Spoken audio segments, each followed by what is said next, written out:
لا حول ولا قوة إلا بالله العلي العظيم. أعوذ بالله من الشيطان الرجيم. بسم الله الرحمن الرحيم. الحمد لله الذي هدانا لهذا وما كنا لنهتدي لولا أن هدانا الله.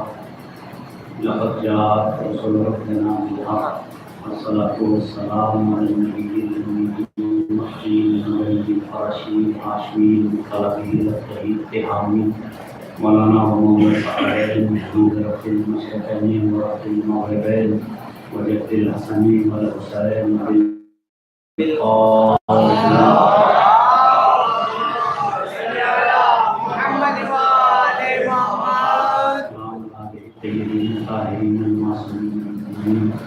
ولعنة الله على أعدائهم أجمعين إلى قيام يوم الدين. ثم بعد فقد قال الله سبحانه وتعالى في محكم كتابه الكريم. بسم الله الرحمن الرحيم. وإذ ابتلى إبراهيم ربه بكلمات فأتمهن قال إني جاعلك للناس إماما قال ومن ذريتي قال لا ينال عهد الظالمين. صلى الله عليه وسلم.